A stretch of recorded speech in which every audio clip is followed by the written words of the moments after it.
Hello everyone, welcome to online classes. आज की classes में हम लोग क्या पढ़ने वाले हैं? आज की क्लासेस में हम लोग पढ़ने वाले हैं स्पेसिफिक टॉपिक बोल्शेविक्स एंड मेंशेविक्स के बारे में।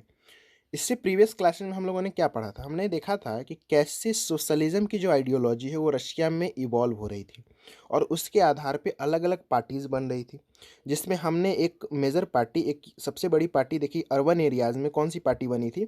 उस पार्टी का नाम था the Russian social democratic worker party. और हमने देखा था कि इसको लीड कौन कर रहे थे? इसको लीड कर रहे थे व्लादिमीर लेनिन। लेकिन क्या होती है कि व्लादिमीर लेनिन की आइडियोलॉजी एक अलग होती है, एक अलग माइंडसेट के साथ वो इस पार्टी को हेड लीड करना चाहते थे और ये पार्टी को अलग तरह से उसको चलाना चाहते थे। और उसी माइंडसेट के कारण इस पार्टी में क्या होती है, स्प्लिट हो जाती है। ठीक है, ये पार्टी दो ब्लॉक में बढ़ जाती है और एक ब्लॉक हो जाता है बोल्शेविक्स और एक ब्लॉक हो जाता है मेंशेविक। तो इस क्लासेस में हम यही पढ़ेंगे कि बेसिकली ये बोल्शेविक और मेंशेविक है क्या। ठीक है, तो ये छोटा सा टॉपिक है लेकिन इसकी इंपॉर्टेंस बहुत ज़्यादा हो जाती है, क्योंकि ये इतना इंपॉर्टेंट टॉपिक है कि इस पर डायरेक्ट क्वेश्चन बन जाता है। इसलिए मेरा स्पेसिफिक वीडियो बनाने का मकसद है, क्योंकि ये 1 मार्क्स में 3 मार्क्स में क्वेश्चन पूछा जाता है। डिफरेंसेज पूछी जा सकती है कि बोल्शेविक में और मेंशेविक में क्या डिफरेंस है, जब बोल्शेविक पार्टी क्या थी, मेंशेविक क्या थी, इस तरह से बताइए। तो ये क्या होती है, बहुत इंपॉर्टेंट टॉपिक आपका हो जाता है। इसलिए मैंने इस पर आपको स्पेसिफिक वीडियो बनाई है। तो आई होप आप लोगों का ये एकदम से क्लियर हो जाएगा कि बोल्शेविक कौन है, मेंशेविक कौन है, बोल्शेविक पार्टी को कौन लीड कर रहे थे, मेंशेविक पार्टी को कौन लीड कर रहे थे, क्यों स्प्लिट हुई, ये सारी हम देखेंगे। आइडियोलॉजी क्या थी दोनों पार्टीज़ की, ये सारा हम क्या करेंगे, स्पेसिफिक जो बातें हैं ये इस वीडियो में हम समझ लेंगे अच्छे से। तो चलिए शुरू करते हैं। तो देखिए, सबसे पहली बात कि the Russian social and democratic worker party है, तो वो दो पार्ट में क्या होती है, उसे स्प्लिट हो जाती है। एक बोल्शेविक बन जाती है और एक मेंशेविक बन जाती है। तो बोल्शेविक और मेंशेविक होता क्या है? सबसे पहले ये क्या है? तो बोल्शेविक का मतलब होता है रशियन लैंग्वेज में, बोल्शेविक का मतलब होता है मेजोरिटी और मेंशेविक का मतलब होता है माइनॉरिटी।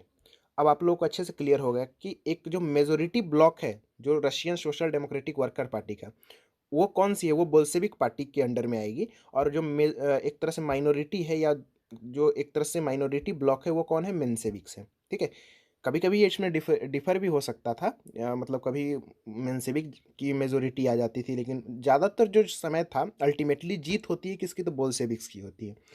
तो देखिए, स्प्लिट होती है और एक जो आइडियोलॉजी के बेस पे डिवाइडेशन होती है और उसमें एक बोल्शेविक बनती है, एक मेंशेविक। तो बोल्शेविक की क्या आइडियोलॉजी होती है? सबसे पहले देखिए, बोल्शेविक को लीड कौन करते रहते हैं? तो the majority fractions headed by Vladimir Lenin. जो मेजोरिटी ऑफ फ्रैक्शंस है, जो बोल्शेविक पार्टी है, तो उसको जो लीड करते हैं वो कौन है? व्लादिमीर लेनिन लीड करते हैं। उनका क्या मानना होता है? वो बिलीव करते, ही believe that party should be discipline and should control the number and qualities of its member.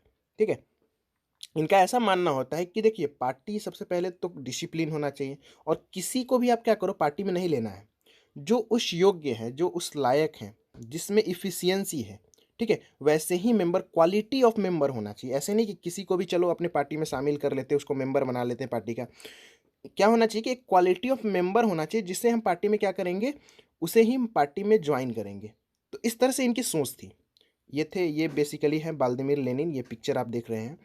और ये इनकी ऐसी मानना था, ये ऐसी ऐसी सोच रखते थे अपनी पार्टीज को लेकर। सबसे पहले समझे, बोल्शेविक पार्टी को लीड कर रहे थे, मेजोरिटी ऑफ फ्रैक्शंस थी जिनको लीड कर रहे थे व्लादिमीर लेनिन। इनका मानना था कि पार्टी क्या होंगे, डिसिप्लिन, और जो एक क्वालिटी मेंबर है उनको ही पार्टी में हमें लेना है, सभी को ना ले लेना है। उसी के उलट मेंशेविक्स की क्या सोच थी? मेंशेविक जो अनदर फ्रैक्शंस है मेंशेविक, वो आपके बुक में नहीं दिया हुआ है लेकिन मैं बता देता हूँ। मेंशेविक्स को लीड कौन कर रहे थे? तो जूलियस मार्टोव। ठीक है, जनरल नॉलेज के लिए आप याद रख लीजिएगा, अच्छे से रिलेट कर पाइएगा। बोल्शेविक को लीड कर रहे थे व्लादिमीर लेनिन और मेंशेविक्स को लीड कर रहे थे जूलियस मार्टोव। इनका क्या माननी थी? ये मानते थे कि they believe that the party should be open to all as in Germany. मतलब कि इनका मानना था कि पार्टी सभी के लिए ओपन है। ऐसा नहीं कि इसमें क्वालिटी मेंबर होंगे तो वही आएंगे, इसमें कोई भी ज्वाइन कर सकते हैं, चाहे वर्कर्स हो या पीजेंट्स हो, सभी इसमें ज्वाइन कर सकते हैं। और ये एक तरह से जर्मनी लेवल पर वर्क करना था, जर्मनी के लेवल पर, मतलब जर्मनी से रिलेट करके, जर्मनी से भी व्यक्ति, मतलब अलग अलग तरह से कहीं से भी व्यक्ति इसमें ज्वाइन कर सकते हैं और जुड़ सकते हैं इस पार्टी में। तो इस तरह से मानने थी बोल्शेविक्स के leader, it means Vladimir Lenin का, और मेंशेविक्स के लीडर जूलियस मार्टोव का। और ऐसी सोच होने के कारण ही सोशल डेमोक्रेटिक वर्कर्स पार्टी है उसमें स्प्लिट हो जाता है। और स्प्लिट में क्या होता है, एक ब्लॉक खड़ा हो जाता है बोल्शेविक का और एक मेंशेविक का। तो इस तरह से और दोनों अपने अपने लेवल पर क्या करते हैं, वर्क करना शुरू करते हैं। और ये स्प्लिट होता कब है, तो ये स्प्लिट होता है, दिस स्प्लिट हैपन इन 1903। ये स्प्लिट होता है आपको 1903 में।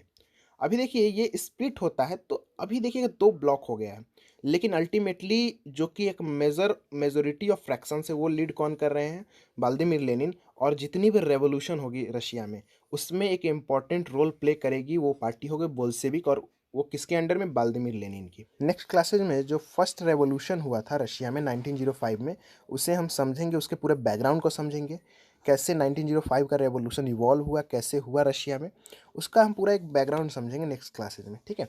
यहाँ तक आप लोग का आई थिंक सारा कंप्लीट हुआ है, कोई दिक्कत नहीं हुआ है बोल्शेविक्स में, मेंशेविक्स में, उनकी आइडियोलॉजी में क्या क्यों स्प्लिट हुई थी, ठीक है। कोई डाउट्स होगा तो you can ask me frequently.